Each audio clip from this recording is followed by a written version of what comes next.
The musical painter, brushstrokes in life with New Orleans drummer Johnny Vidacovich. Welcome back, brother.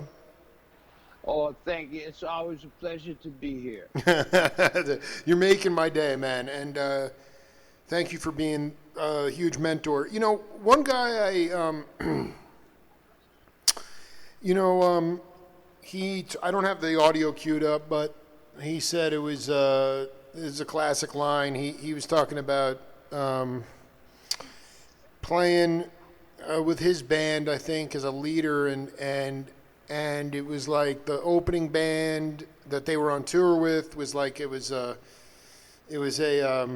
demonstration in riffology and chops, and it was just sort of a not even drumistic. It was just chop session, and this cat was telling me, he's like, I was feeling pressure. There was an arms race going on, chops, and he didn't know what to do. And he's like, he thought back to Johnny. He's like, I got to think back to Johnny, and what would Johnny do? And, I'm not going to do justice to the clip, but it put him in a yogic state where he kind of just forgot about the thinking mind and time and space, and went out and just tried to be himself, and that was Mike Dillon. And I wanted you to talk about we haven't touched on him yet, and Wow. he's part of the Nola Tet crew, but this guy's going back to Billy Goat. I don't know when you even first crossed paths with this guy, but you want to talk about MD? Yeah. Well, I met him. I met him what you would call in probably his the peak of his life. Because when I met him, he had already a history, and he had his backpack was well full of experiences. He had a big bag, yeah, lot. big bag. And at the point I met him, he was he was finished with as far as his physical abuse and stuff like that. He was finished with that. So was I, and I had also recognized what state of life he had grown to be in, what stage of life he had grown to be in, and which I thought was a really cool state to be, because I recognized it, and I also recognized that at that point he was very humbly, he was humble, like a son of a bitch, and he's empathetic like a son of a bitch, and he had a whole lot of respect for me in a very subtle way, without overacting or expressing it. Like, he was totally relaxed in his admiration for me and his respect for me. I could feel that immediately, that he had that for me. And so let me ask you a question. Was because this is important, because some people get they show deference to people like yourself. So what did that look like? It was just giving, like, it was really within the music itself that he showed deference to you, and that the respect, and it was exuding that he was at peace with himself? Even on our first contact. Do you remember? Can you relay what that was about? 'Cause you're. He went through years of road dogging, obviously, and he had obviously some issues, substance abuse issues and things. But he really. When do you think me and Michael met? In the '90s, sometime, right? Yeah, I just know the reason I love Mike Dillon. He made my day because he said, like, he was at North Texas. And this probably preceded when you met him, but everyone was trying to be Dave Weckl, and he's like, "What the fuck is this shit, man?" Like, he's like, it was like a very Jake Feinberg-ish thing. It's like, I'm not going to be Marv Albert and Bob Costas and shit. I'm going to be Jake Feinberg. I was like, that's the cat right there, man. Yeah, well, I met him after he had grown through all of that. So I recognized a much more mature person in that stage in his life.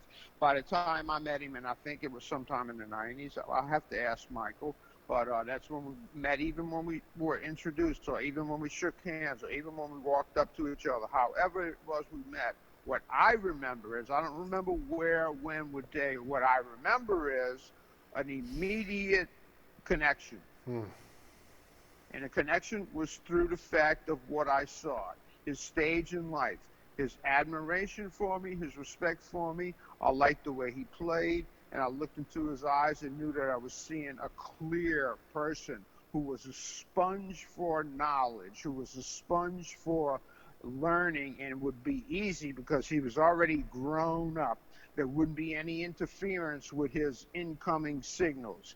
He was like a man with not two antennas. He was a man with maybe 15 or 20 antennas on top of his head. Okay, so this is really this is so important for the. That's what I remember about me, and I knew the music was going to be no problem. And we were in several different musical situations together through the last, ever since we met. I know it's been 20 years, I think, so it probably has been. Yeah, because this is 2020, man. Time passes fast. I don't know. I think I don't know how long. I got to ask. It's funny how time slips away, No, yeah, I mean, yeah. All of the times in these conversations we have, all of the times we have to really do research on that, because I'm wrong. I have. Yeah, we're going to have to fact check. I mean, it's fine. I just want you flown. I guess maybe. Okay, so he was already an established musician. The rudiments were there. The albums, the fame, the success, the fall. The knowledge of experience. The knowledge, the appreciate, the respect. At that point, it was because he looks up to you, and he told me this story about. It's an amazing story about what would Johnny do. Like at that point, what do people come, not necessarily to you, but you could have been doing it with Turbington and Farmer. Dylan did it with you, to Brian Haas. What are these guys who are already firmly ensconced in their own language, what they hear in their head, they're able to sing on their instrument? Why are they coming to the elders? Why do they come to you? What are they needing from you to continue to grow? It's not about me. I think it's just a natural act in the way the science of the world works. The young always go to the old. It's just, you take a bird in a nest. You start anywhere you want to start. It's gonna be like that. You go to some primitive place, in the cold. North of Russia, where these guys live on horses, and they train, and they get falcons, and falcons become their hunters for everything. Everything works on going to your elders, and the elders teach it's the way it works. It's just, that's science. Can I ask you a question? I want to step back for a minute, though. I think we always go to, in music, we go to our idols, who are usually older. We go to the people we really know that have the historical foundation, because maybe at some point in our learning we know that foundation is pretty important. I think that's one of the first things you learn as a man. A boy learns to be, pretty soon that, foundation shit is important, because once, if you're anyway, getting to your elders. So you learn these things from your elders because they have the experience and the knowledge. Knowledge comes from experience in the case, I think, of playing and learning to play, because we think of playing as a machine, as a process, So you got to have your gears. You make sure your gears are connected correctly. You have to make sure, the shifting rods are working. You're a machine, man. You have to, your body is a machine. At some point, the pistons. At some point you learn that it's not about the horn and the buttons on a horn. It's about your ability to breathe, to put the air into the horn, to make the sound of the note. And you have to have the knowledge in your brain to send signals to your fingers to press the buttons to create the patterns. And then from those brain signals have to shoot to your body, so that you store it in the muscle memory system, so your brain can switch to the other side, to the more creative, lofty side, and listening side of what's going on around him, to create create your expression of music, our expression of the music. Okay, Yeah, I'm I gonna play mean, so I want to play you know, devil's advocate for a second because okay, so one of the things just for my own aesthetic, one of the things that's very interesting and unique about jazz, if that's what you want to call the music that you guys play, is yeah. that there was always this farm system brotherhood of and also really learning from your elders. Now, Johnny, I mean, we can't be naive in this time. One reason No Latet was an interesting concept anyway, even if you only played regionally, was the mere fact that it was an intergenerational band of guys that were getting off and having a good time in the van, passing gas, smelling each other, having a good time. Okay, that's fine. But Johnny, we are there. That whole elder system has broken down fundamentally in our country. When look at people, I mean Eddie Henderson, the trumpet player, they're giving leaders in music and jazz leadership positions before they even are ready to become leaders. I think one of the reasons we're in the place we're in right now societally is the fact that what you just said has completely broken down. Learning from the elders, okay? Athletes get overnight compensation, generational wealth. They haven't played one play yet. That never happened back in the day. You would get yelled. You would be, if you couldn't play with your elders, they'd just walk off the stage.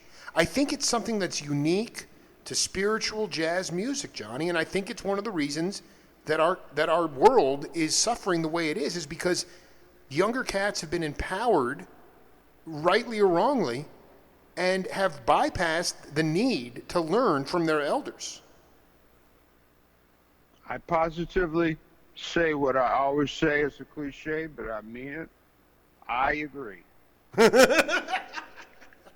So in your mind, like when people read the painter, the book. I'm sorry, we don't have to settle on that title. I was just something that came to my head. When the book, what do you want younger cats to understand about the vitality of the falcon eating from the hand of his master in northern Siberia?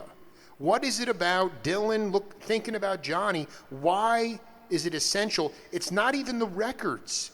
You actually have to engage directly with the elders. I mean, that's the point, is that Dylan you guys had a chance to play together and engage. That's what makes it magic. But I want you to talk to people that are going to read this book after we're gone about, even if they're making a lot of dough, or they're, like someone like Anders too, they seek. Why is it important to seek your elders? Well, because it's the real McCoy of the truth of the knowledge of how to do it. They hold the truth of the knowledge. They hold the truth. They hold the truth through experience. Yeah. They don't want to bullshit you anymore because they're too old to bullshit you. They have nothing to benefit by telling you the truth and not fooling you. They want to tell you the truth as honestly as they can, based on their experiences. And that, to a younger person, is gold.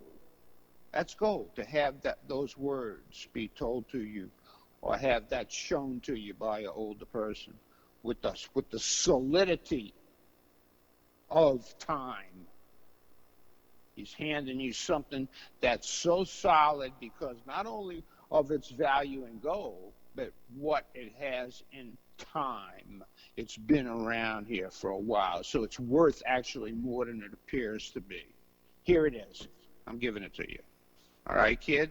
Now, what Michael does, what Michael's going to learn is learning that he himself is an elder. And there are young ones who look up to him.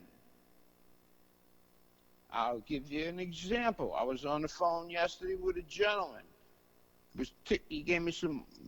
We're going back and forth on a Facebook thing about notifications. Oh, I like you, blah blah blah.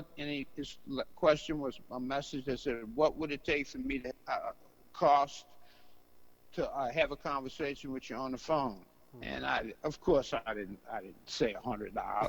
I just fucking. Just take me out for Italian food. You know, I guess if we, Yeah, yeah, right. yeah, I should. yeah, Yeah, thank you, yeah. Jake. I should have said that. If the Just take restaurant me out would for a have been meal. open, if Venetia's would have been open and brought you, the three of us, including you, would have been there. I know, You I know. said, It's not take open, me, is it? you So, got to yeah. take me and Jake out to Venetia's. All right, check it out. Now, so I, instead of saying anything to the cat, I just put my phone number. Say, give me a call, and I send.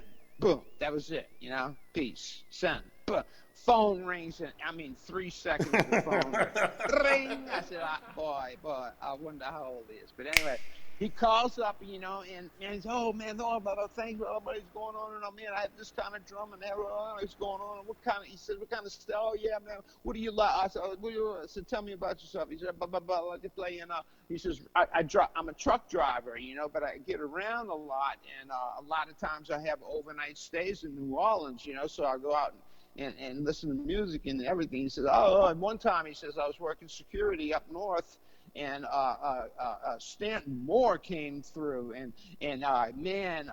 he put his hand out, and I shook his hand, man, and I really love Stanton Moore. He's going on and on how thrilled and honored he was to meet Stanton Moore, and I'm going on, and he says, yeah, and then he says to me, do you know Stanton Moore? I said, well, yeah, I know him since he's 16. I taught him until he still comes over to my house. I said we spoke on the phone a week ago.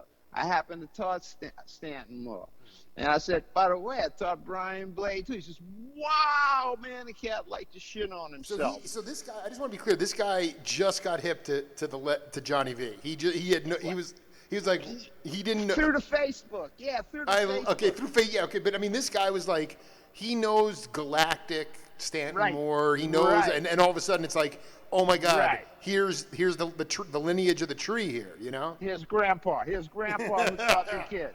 Oh Here's man, Grandpa Tommy Lasorda, dude, Tommy L. He's kneeling down to the kids, and now he meets Grandpa, and he shit on himself. I loved it. I'm going to read you. I got the quote here. I'm going to read it from Michael. He said, this was actually a Nola Tet tour. He goes, on our first tour about 5 years ago, I'm really nervous because I'm the only harmonic player. I'm the leader of the band. I've got to say a lot of shit.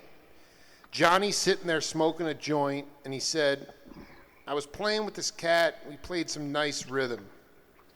I was talking to Dizzy Gillespie, and he said, I practice. When I get on the bandstand, I just play rhythm. I said, oh, you met Dizzy. Johnny goes, met Dizzy. I played with him once down in New Orleans. I think that's the correct one. You played with him one time, is that right? Yeah. Yeah, not a week, one time. It wasn't. He goes, this is the part. He goes, it wasn't the name dropping of Dizzy. It was the actual passing of some knowledge. First, I'm thinking, it's our first gig. I'm getting caught up in the arms race. I've got to say all this shit. And then it was, oh yeah, listen to Johnny, play rhythm, play off each other. It sounds so simple, but that's where the magic is for me. In Nola Tet, ultimately that's what we're all doing. And that's why it's essential, because you're not just name dropping Dizzy, you played with Dizzy, and then Dizzy's coming up with, I just play rhythm on a trumpet, and he's having a conversation, and all of a sudden it's like, you know what? Let me take the pressure off myself, open my ears, and let's just play with people that have been here longer and are too old to bullshit anymore. Mm-hmm. Yeah. It's beautiful. Mm-hmm. It's beautiful. Yeah. Well, anyway, I mean, it's we're going to go back to the game, Name That Voice. I'm going to put this in for you, and we'll come back. Yeah. Well, for one thing, if I was speaking to future musicians, young people who are interested, I'd always say, try and expose yourself to as much of what has already gone by. Not that you have to live there daily, but try and expose yourself and surround yourself with positive people and good people, and harbor good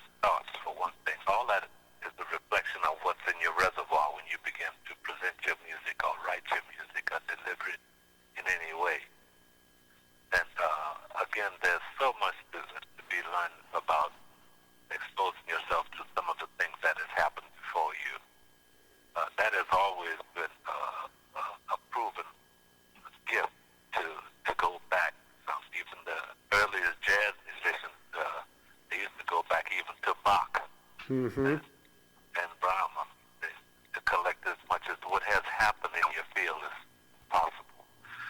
And of course, practice, practice, practice, and don't let the applause confuse you too early. And it's all about the journey, because it's a forever journey. And if you want to take a guess at who that is? I'm not sure who it is, but some of the philosophy of what he's saying, Spot on. some of that reminds me of what Alan Toussaint would say. You got it. Home run. That was my interview with Alan. Thank God I got a chance. November 2014, Alan Toussaint. And I just wanted to know, you didn't collaborate with him a lot, but you're one of these guys who preaches that philosophy.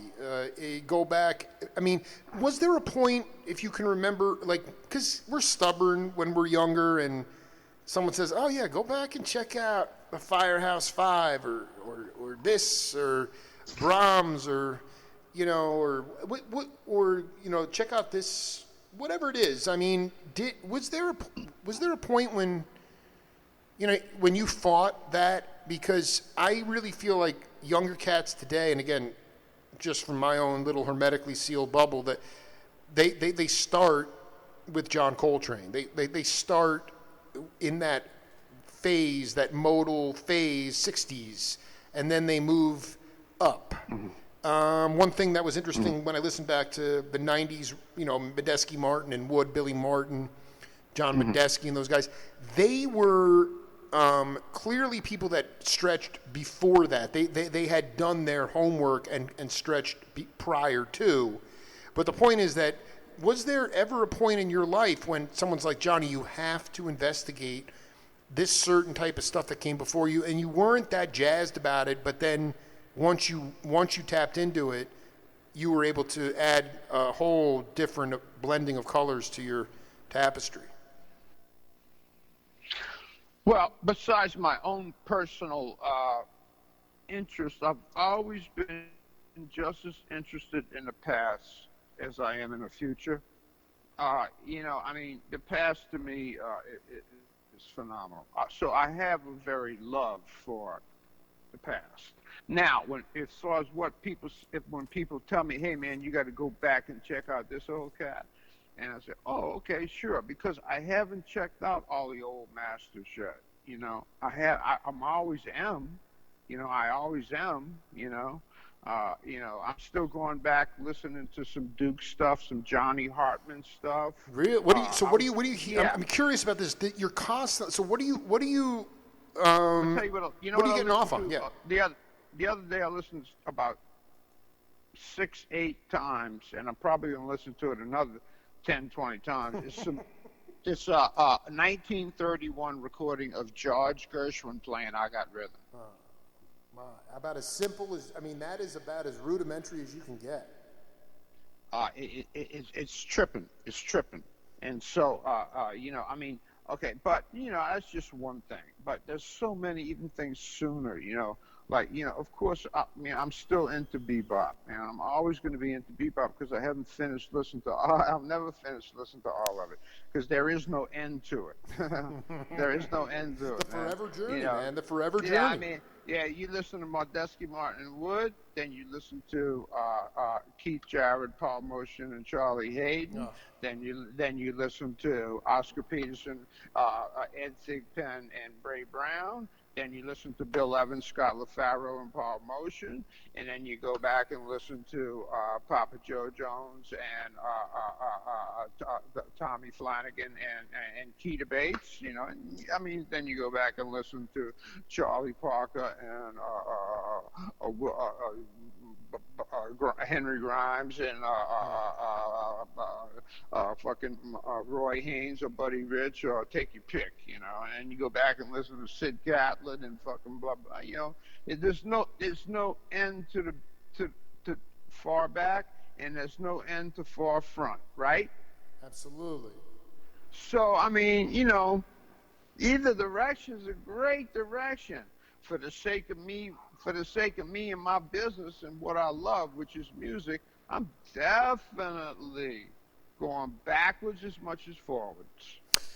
You can Equally. I mean, Equally. you are human. I mean you do have a very unique point of view, and you recognized early on, like, if you were going to keep the scholarship at the music school, you were going to have to learn how to read, and you were going to have to get your shit together. But I mean, everybody talks about getting into ruts. Like a drummers get into ruts. Like Joe Hunt would tell me, cats would just be practicing, and he did the same thing with Stan Getz. The kids, their practice to them creates self-worth or gives them validation that they're a player, and yet they're still like they're not growing. They're just stuck. And Joe Hunt would be like, dude, go take a vacation and go see the Boston Symphony Orchestra and watch those percussionists. Just hear new music. Go hear and expose yourself. And I think my generation especially, I mean, we can perseverate over things that we love or that we're comfortable doing. And then the scary part is, oh boy, we got to get out and learn something new, and it becomes like, you don't want to push yourself out of your comfort zone. What do you tell your students about how to push themselves out of their comfort zone, and how they should be willing to fall down and get back up, and everything will be cool? Yeah, well, I tell them definitely take a vacation. If not a vacation, then at least a different perspective, point of view, and activity musically. So you won't feel as though get all nervous and suffer from existentialism, anxiety, EA. Yes. While you're contemplating your rut, right? You're right now. You're just in a batting rut. That's all it is. Rude Nigga Odor has just been in a batting rut for about 2 weeks, and he's just starting to come out of it. Oh, right. I didn't. Did he get off to a slow start? He started off and then immediately went into a rut, and they even shut it down for 3 days. He was so fucking freaked out. But then he came back. He struck out a few times, popped out. Then he finally got on base. So I mean, he's coming around. I know. So talk about. All right, so the rut. The rut, yeah. I realized that when I first began music, because I would go to a drum lesson one week, a drum lesson the next week, and then, and then one week, Charlie Stewart turned to me and said, you don't feel like playing today? You want to skip today? And I said, oh wow, and very quickly had the start in my mind. Oh no, I'm not doing it right. So I realized that, oh, no. I said, no, let me try some more, He says, okay, let's count it count it, and then we'll play it. And, I got through it and got to the drum set, and everything was fine. The first 15 minutes was the hardest part. That was the reading on the practice pad, counting, anyway, so I realized at that point in my life there's such a thing as a rut.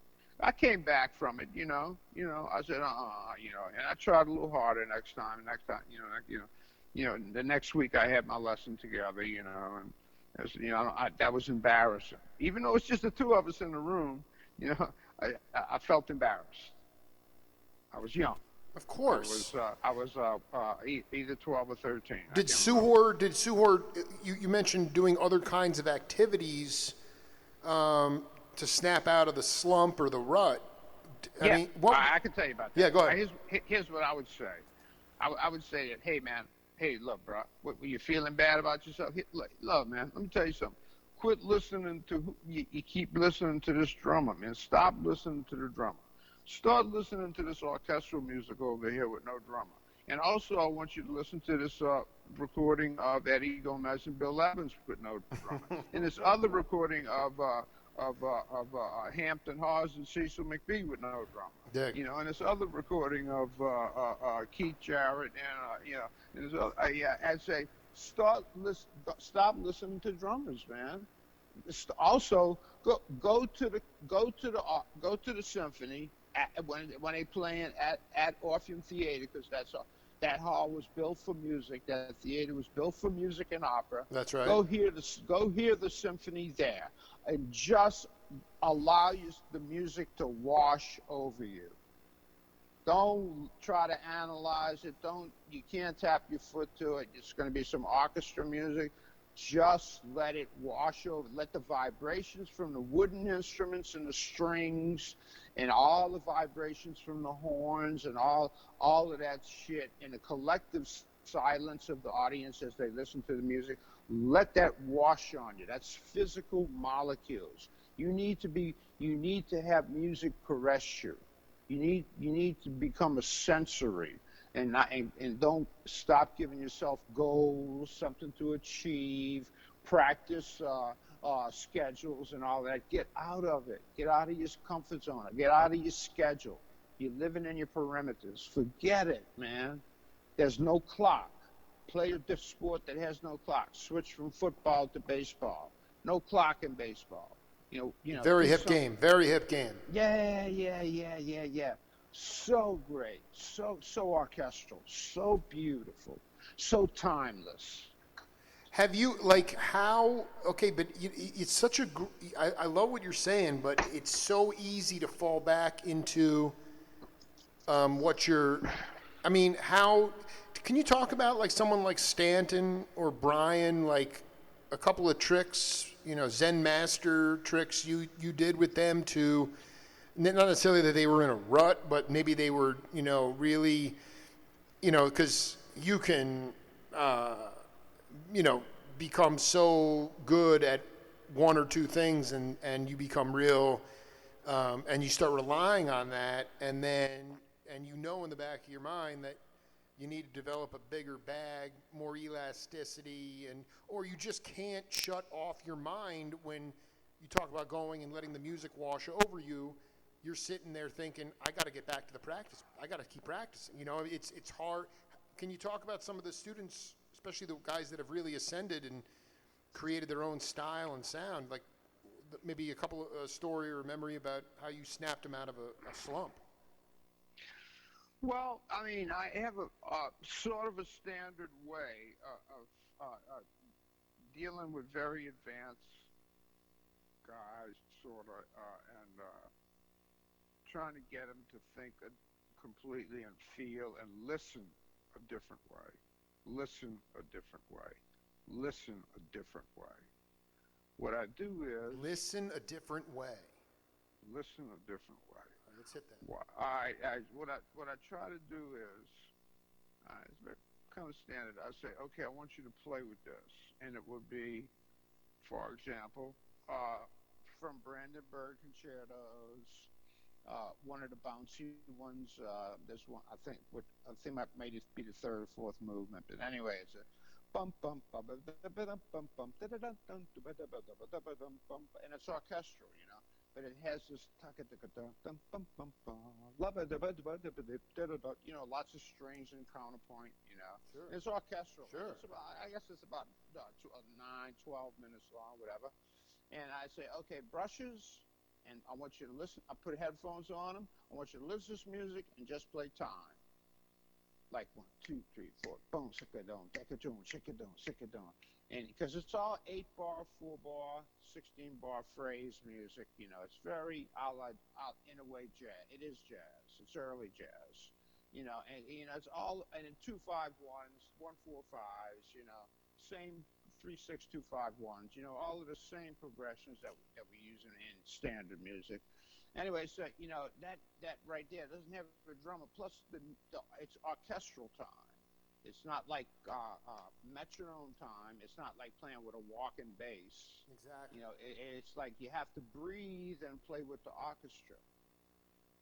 You have to listen to the sheets of sound and play with us. So don't play on top of it. Don't push this. You have to lay back. Then I say, okay, now let's do it again. This time we're going to do it with a rock beat. Bump, bump, bump, bump, bump, and you say, I say, okay, give me that, and I say, okay, what other ways can you play with this? I say, we can do it with a reggae beat.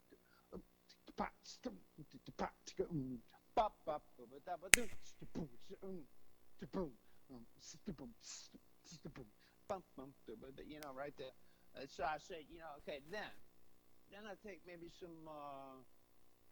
something that doesn't have a tempo. Maybe some Debussy, some Debussy. So there's no tempo, man. So you have to just play sounds around the drums, colors. This is called La Mer. It's about the sea. Good Debussy piece. Everybody should listen to it. Whoa. And so, Lemaire? yeah. It starts out with nothing, and then the sea gets stormy, and all of that. I mean, this is a long piece, and I say, no, don't get ahead of yourself because you got a long way to go, bruh. So you got to do a lot of listening here. So I would advise you to take lots of long breaths, Now listen to this music, all right, and play gently with it. All right, and then I say, after that, I say, okay, I hear some Joni Mitchell, All I Want, from her album Blue. Here's another one. I'm my old man. He's a singer in the park. Wow, I got to go back and dude, I cannot believe that. Wow. I make them play with 80% of the music on Blue by Joni Mitchell. That is so hip. I make them. I say, come on, open up your little bebop mind, man, and give me some funk bop on the fucking drums with some brushes. Dude, some psych folk bop. Yeah. I love. Dude, are those because so and then okay, yeah. All right. That's one thing. Then I take out E. Cummins' book, complete works of E. Cummins. Wow! And I got one particular poem called "Jimmy's Got a Girl," and I will use that one. I say, okay, I'm gonna read the poem, and I want you to read the poem, and then I want you to read the poem and play while you read the poem. Then I'm going to read the poem, and you're going to play while I read the poem. And then you're going to look at the poem and play, but don't say anything. And then I'm going to close the book, and you're going to play the poem. All right? See, that's it's a long exercise. It's okay, here we go. And and if somebody says, what do I play? I say, well, if you ask yourself that question, probably don't play anything. So don't ask me. Read the poem and let it tell you what to play. You can't hit a wrong note. You don't have any notes on the drums. So there ain't no wrong notes. So read the poem and let it tell you what to play. Who was? I mean, seems to me like. Let the poem go from the paper to your mouth to your arms and legs. Forget your brain. Oh, I dig. I'm just saying, who is this like a Vidacovich ethos curriculum, or did somebody do this for you? No, this is my curriculum. And so can you talk about how you learned or why you figured out, because it's brilliant, prose, poetry, music that has, you said no tempo, is that right? Yes. And then like the Brandenburg concertos. I mean, we haven't even gotten to Walter Carlos yet or switched on Bach, but I mean, what does it do to, I guess you probably practiced that stuff, and what did it do to your brain waves and the physics of sound and that allowed you to be, once you were able to relax and be in a clear state, freed you from ever getting into like any kind of long-term batting slump, for lack of a better word? Well, that all was a long process. That didn't happen. It wasn't flipping a switch. That wasn't a revelation or. Yeah, it didn't come in one full swoop. I dig that. Yeah. No. All of that, what happened over time. The beauty of time. When I was young, I was exposed to records of the before they were the swingle singers. Oh yeah. Oh yeah. Oh yeah. They did Bach, 4-part Bach with bass, and it was a drummer that played snare drum with brushes and sock cymbal. Just that. All he did was go sikita sikita sikita sikita. That is so hip, my God. And a bass player that usually walked doom doom doom doom doom doom doom doom boom boom boom.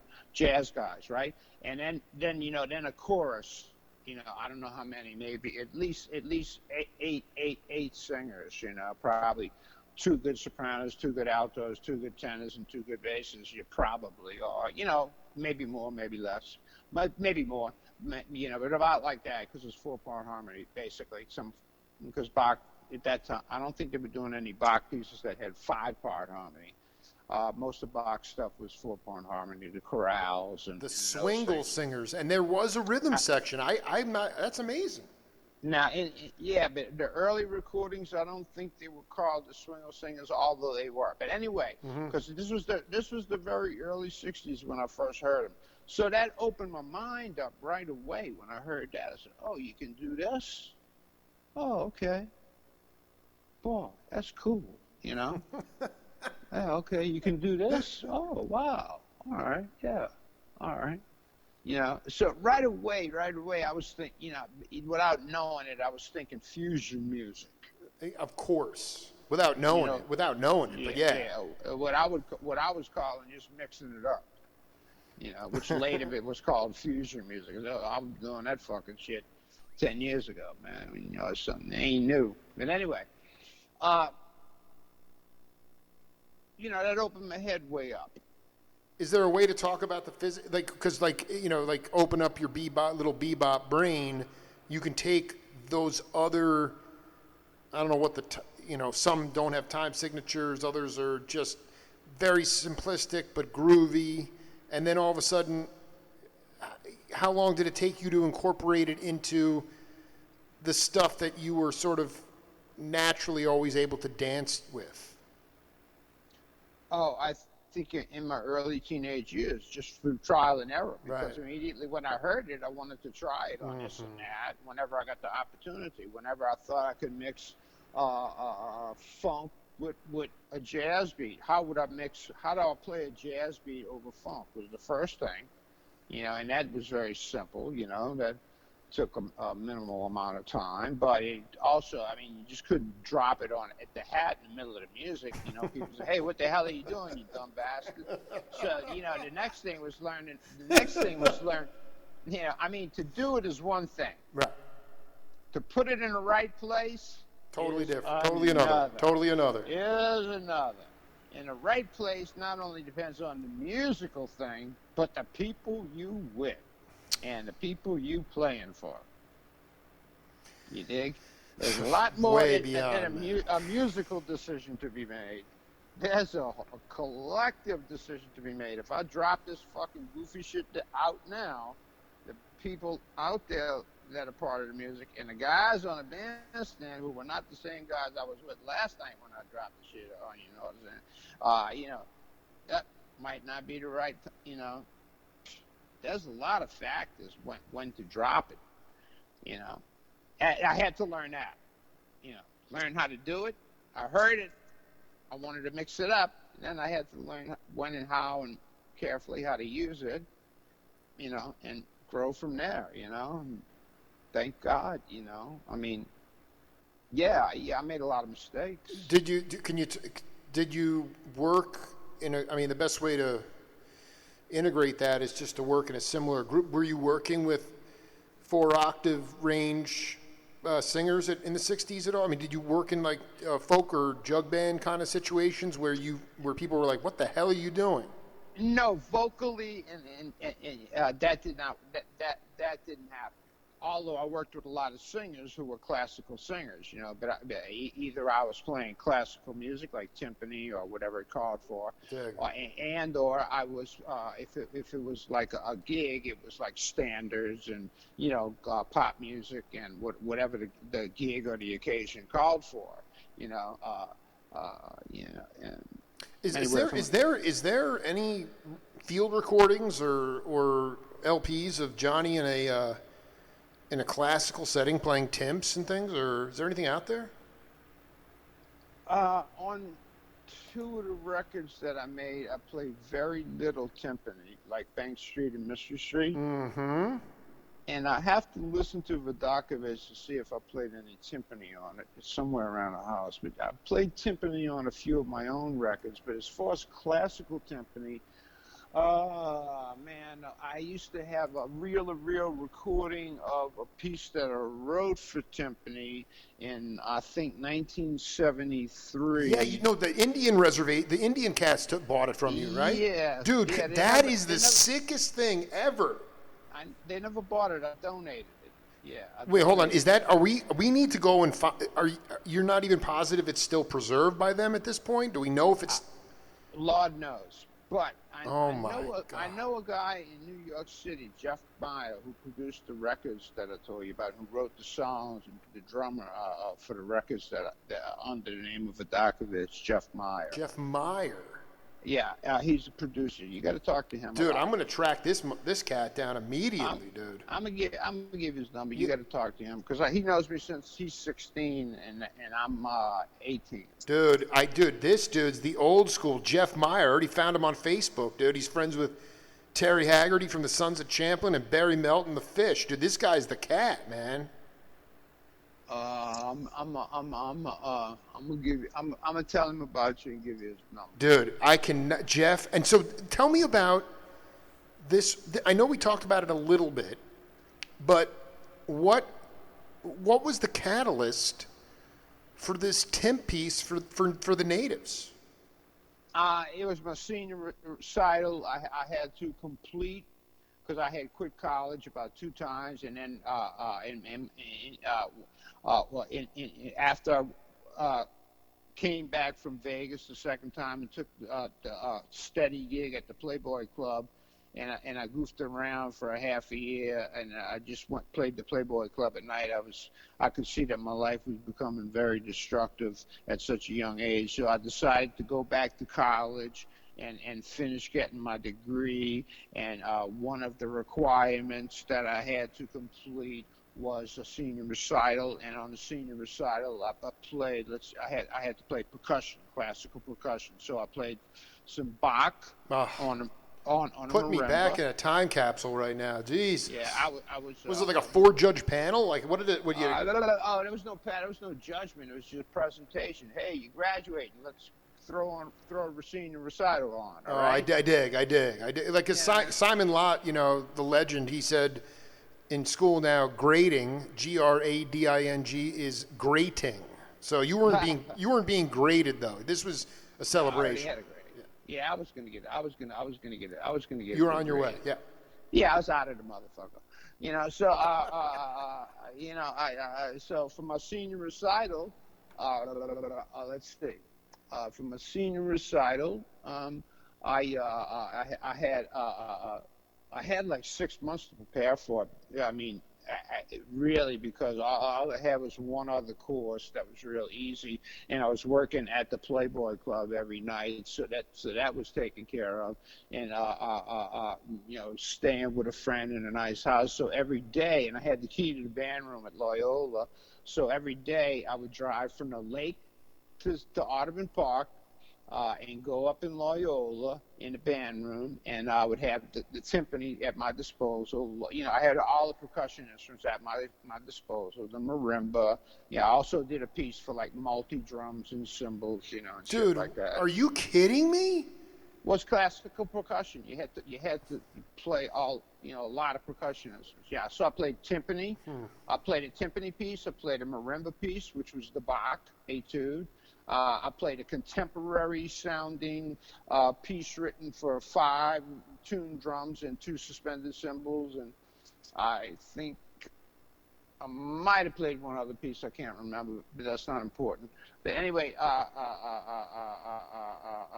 the timpani piece, everything else was written. One was written by Bach, the multi-percussion piece was written by a well-known classical contemporary writer, a composer, and what other piece?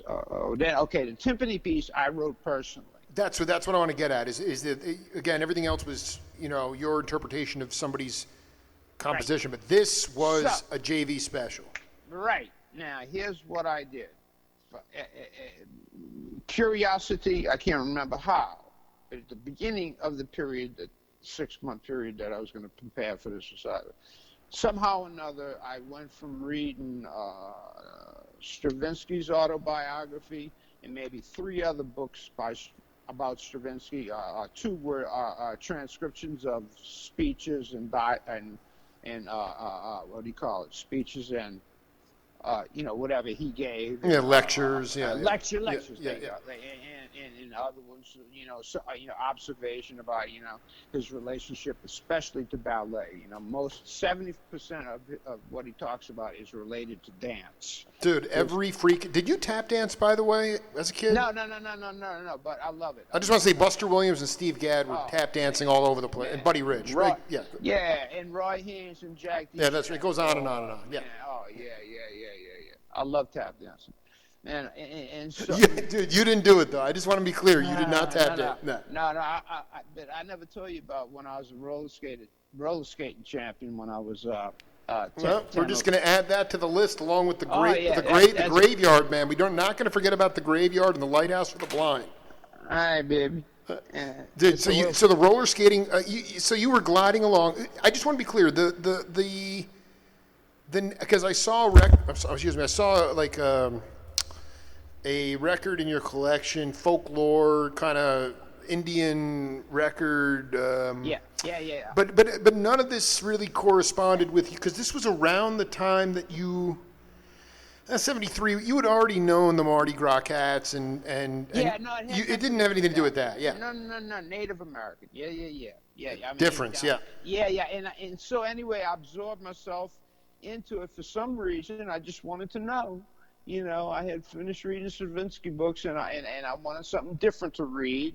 So I said, man, let me switch from Stravinsky to Native American history and folklore. I said, oh, here's a nice book on folklore. Here's one on history. Here's one on la la la. Here's one on Chief Joseph. I read all about this. About one particular chief who was very. Anyway, important. So I absorbed myself. And as I was reading all of that, I had to go every day. And I said, let me start writing this timpani piece. And I started writing the timpani piece. And as I was reading the timpani piece, I was way deep into the history of some battles. And one battle that really caught me was Battle at Wounded Knee. Oh, my. I cannot believe that you... Dude, wait a minute. Hold on a second. Because this is so important. Richard Davis did an album on Flying Dutchman in 1973 with Jack DeJohnette, Happy Birthday Jack today, and Joe Beck on guitar, and Richard Davis playing electric and upright bass called Song for Wounded Knee. Now, that had happened right around that time, is that right? When the government stormed, is that right? No, the Battle of Wounded Knee is history, but it's a damn coincidence that they did that record in '73, and that's when I was. I'm telling you, I'm going to send you, dude. These are the most. I've never heard DeJohnette playing. This is a trio with Joe Beck and Richard Davis. Song for Wounded Knee, '73, just like Johnny V. Go ahead, man. Wow. Yeah. Unreal. Yeah. That's so sick. Happy birthday, Jack, man. Yeah, happy birthday, DeJohnette. Yeah, you're right. Damn. So I wrote as I was reading that just stuck out in me, and I continued to write and read, and in 5 pages of timpani music later, I had already decided, this is going to be called the Battle Wounded Knee, the Massacre of the Little Bigfoot Band, is what the Indians called it. The Massacre of the Little Bigfoot Band. I think that's what the Indians I'm sorry, called that is Oh, We'll have that's to unbelievable. correct it, but I'll look it up. But I'm pretty sure that's correct. I have. Do you have time for one more audio clip? Yes. Okay, here we go. Come on. I ended up there somehow. Somehow you And- got it, yeah. And we hung out for a couple of days. I would watch them play, and it was extraordinary. It was just extraordinary. He was playing those old drums, and he was playing a real interesting pattern on the hi-hat. He'd pull up the stick he'd pull up his right hand from the hi-hat as he came down on the snare drum for the backbeat, and I thought that was amazing, and it sounded different. It, Mm-hmm. it took away the sound of the metal with the drum at the same time from the hi-hat, and it was just extraordinary. And then his singing was just mesmerizing. He was just one of the great singers of all time. Just one. I guess some people would call him a stylist, right? But you just could not get enough of his singing, and on any of the songs that he was singing, and they all were incredible singers. Every one of those guys in the band, but hanging out with Levon, the night that we hung out, we were talking so much, and at one point, I said to him, "Man, if I could just hit one tom-tom and just make it sound and be in the right spot just the way you do, man, I would trade all my chops for that." And he said, "Oh, no, Jimmy. God damn, man, if I could just play those damn little rolls that you do." And I'll just never forget him saying that, And I said, "Oh, man, Levon, I'll trade you." But what happened was, after that, I completely changed. It wasn't anything that I was actually really consciously trying to do. I didn't think, it didn't hit me like, wow, I'm going to change. It just started happening. And then I realized, as it was happening, that's what happened. I just didn't, I wasn't interested in playing a lot of stuff anymore like I was, I was always messing with my chops, trying to get fast and play a lot of different stuff. And it just went away. I just kept wanting to hear that feel when I played, that feel that Levon played. And then that, of course, combined with having already kind of done that with Ringo, trying to play like Ringo, where it was just very, very much to the point. Like, what does the song want to do right here? What's the best way to make the song feel the best right here? And Ringo always had that so together. Ringo always just made the song sound and feel so fantastic, and it never was about technique. So that started that whole thing for me. Really? Of undoing everything that I knew technique-wise and stuff. That. John, you want to take a guess at who that is? Wow. I mean, you're in the. This is why I'm so honored to be working with you, man, because you're in the same You're in the same age, generation, and in the same class as who that was. That was my third interview with Jimmy Lee Keltner. Wow. I was going to think. It's man, okay. that Let me crossed my mind. Dude, I mean, but I just never spoke to the cat. I got a great story for you. Yeah, I know what he's talking about. It reminds me of the simplicity of Jim Keltner. I want you to talk. Just go ahead, man. What resonates with you? Because that he was. Nobody really knows this about Keltner, except I've exposed people to it. Well, Because he was a jazz. He wanted to be Philly Joe with Albert Stinson. They were playing with Claire Fisher. He was he was dramistic. He was language personified. They were trying to be like their idols, and eventually, he wound up at Sammy Davis Jr.'s house with the band. And he watched Levon, and he was talking about some subtle stuff that was very. Yeah. So I just want Johnny. I mean, he literally, it was like almost like taking all the hardware from the car and he subconsciously retrained himself and said, I'm done with this old style. I can do it simplistically, and it's going to feel good. So just go, you take a crack at it. Yeah, I think it's called when you get older and smarter, and you have the realization that he had from Levon. I've had it from Paul Motion and other kind of a lot of horn players. Because they breathe and they hit these long spaces. But when I had the revelation of space, then I started thinking in terms of all the drum stuff that I was playing, and I'm thinking, oh, this is all external knowledge that has to be reduced. Exactly. I have to clean house. I have to make reduction. So then I started kind of, take stuff out and know that I had to leave stuff out.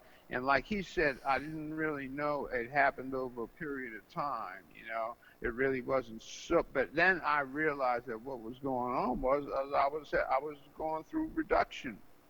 And I was also becoming not afraid of space and silence and less. One thing that a lot of young players, and especially guys who don't breathe, they fill up spaces with stuff, with music. Absolutely. But I was better because they don't have to take a breath for one thing, and the other thing is they're not thinking like Jim Keltner said, the space and the simplicity.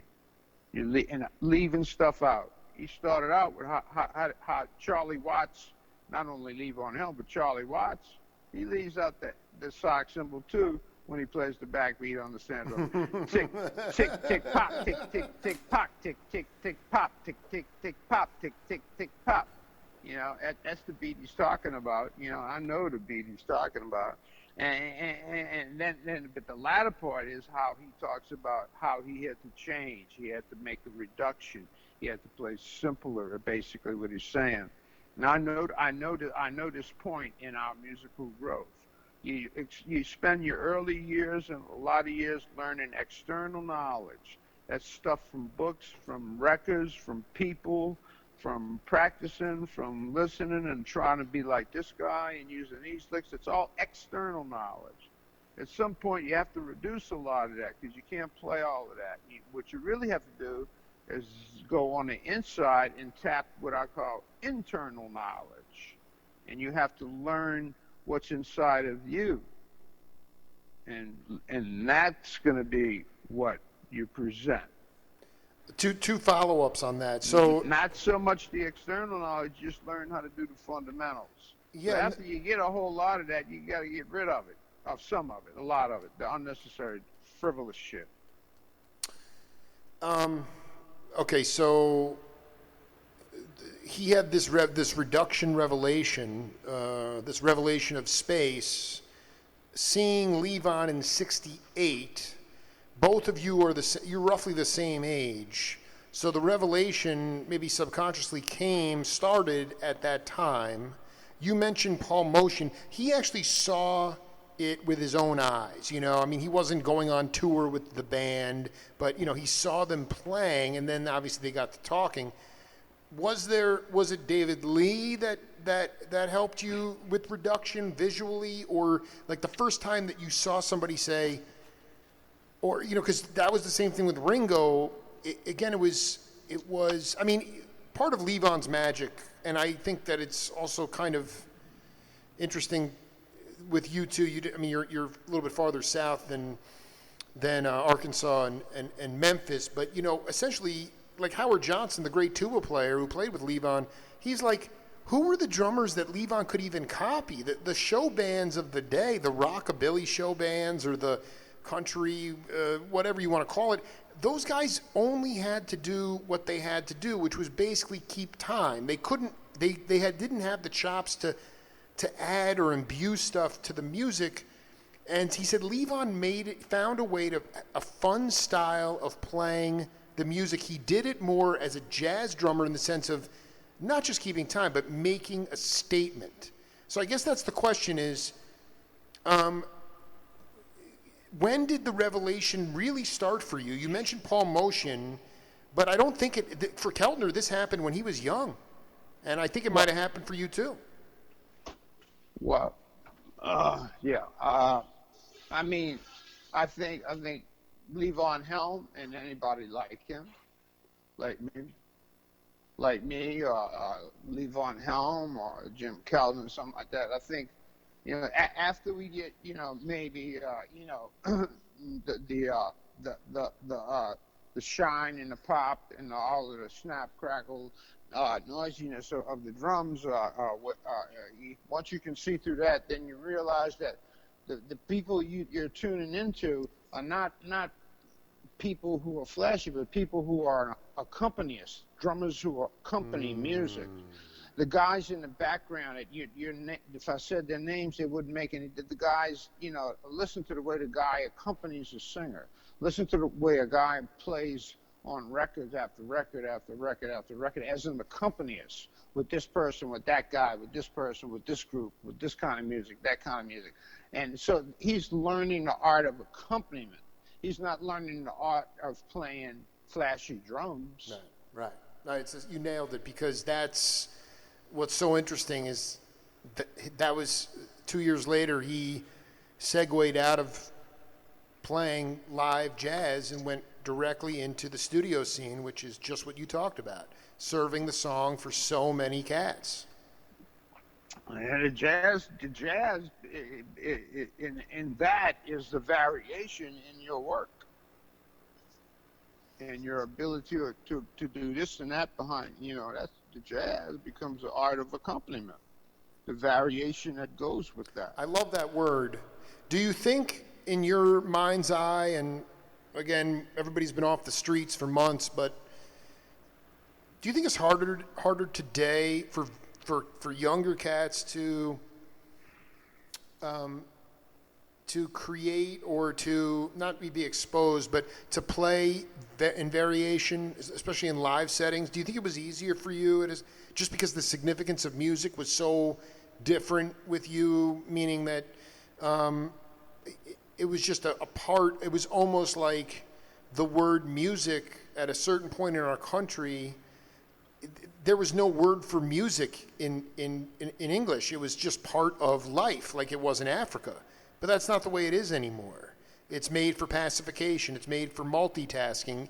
The way we digest it, and so for people to make a living, they have to cater to that pacification. And I just wonder if you think, or do you think that people just need to seek in order to create or find and be involved in variations of melodic music?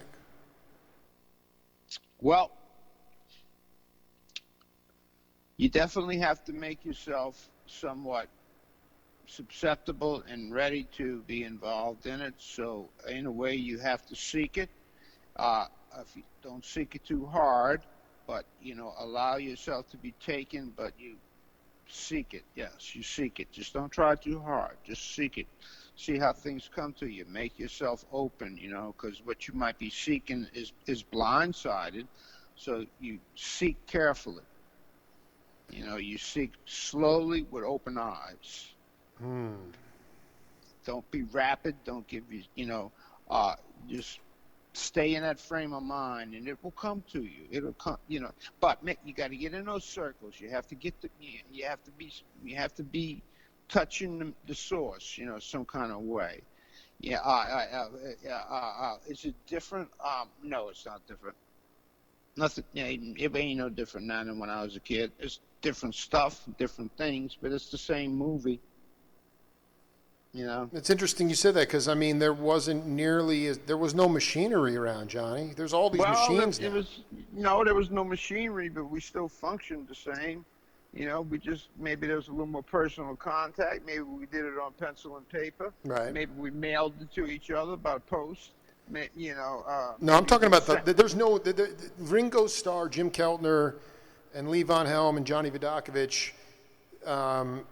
There's no Lynn drum machine that's going to be able to comp that sound. That's what I'm talking about. It's just the idea that, I guess when I'm talking about variation, I'm talking about being accepted into different musical circles, even if you don't have the chops. Human music. I'm just saying, what I'm getting at is that I just hear younger cats today playing machine parts, and it bothers me. Yeah. Yeah. And you weren't playing machine. You were trying to paint like the drummers for Coleman Hawkins and Brandenburg concertos and stuff. So I'm just, if I understand that, I just do think that for a variety of reasons, that human characteristic has been put aside for machines, and so I just but you still believe that that people can find variation and a revelation of space within music. New Orleans is an outlier. You think that this is... I just want to believe that when we come out on the other side of this, that I can say this with my heart, that people who are maybe not in the greatest space right now or in a darker space will recognize that when they get another opportunity, they're going to give as honest a presentation of whatever music they're playing on a nightly basis if they weren't doing that the night before. And there will be, in some ways, a renaissance in the significance of music. There's really no question there. I just sort of riffing on a Sunday. Yeah. A lot of it has to do not only with your personal integrity as being part of music, a musician or whatever, your personal integrity, and being part of what I call the music racket, the music business, The racket. The racket. Yeah, that's what I call it, the music racket. Your personal integrity and the music racket, unfortunately, have to work sometimes together. Sometimes, you're part of the racket. But, you have to make some internal, deep decisions. And it's all different for everybody. There's no subject here. This is all personal, how people do business about their music. But I don't know much about business, so I don't really know how to talk about it. I dig. I just want to know, because so many cats, younger cats, Steve Cropper told me, he's like, younger musicians, music is their crown jewel. It's essentially everything. And a lot of them, it's everything in their life. They hold on to it so closely. You've lived a life. You travel. You've got a good family. But is there a way to describe, if somebody said, Donald Trump has been removed from office and we have a vaccine and everyone's going to get inoculated and we're in the clear, let's get back on the, what would be the feeling for you when you, like, how much do you miss the bandstand? Or are you enjoying the time off? Or does it ebb and flow? Well, I miss the bandstand. I miss playing for people with the guys that I love and the people that I love let's come to the music. I miss all of that. A whole lot. I miss the hang. I miss the hang. I miss. Of course. Jesus. Oh man, and I miss the food. I miss the restaurants. Although my wife is cooking better than any restaurant. Dude, Deborah. That's what I'm saying. Yeah, go ahead. Yeah, but here's the thing.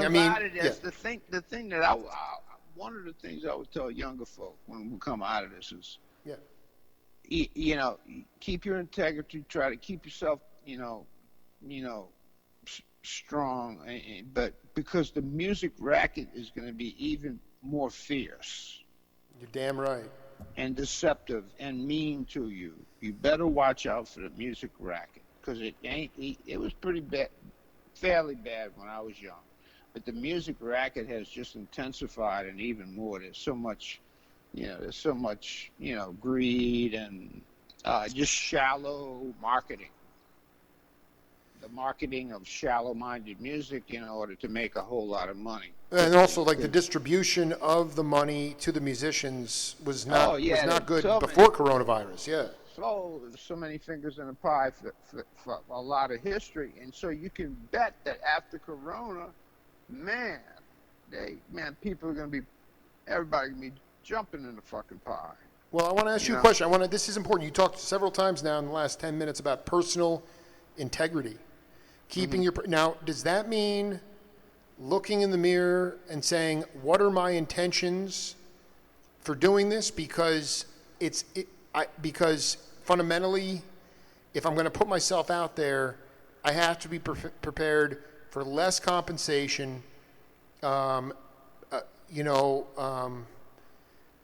Basically, do you think people need to think about wherever they were at before, counting on, this month in this country or this gig? People really got comfortable with these steady gigs for chunks at a time, and none of that is for certain now. So to get back on the bandstand as a professional musician, as a younger professional musician, do they need to think about their intentions as to why they got into music in the first place?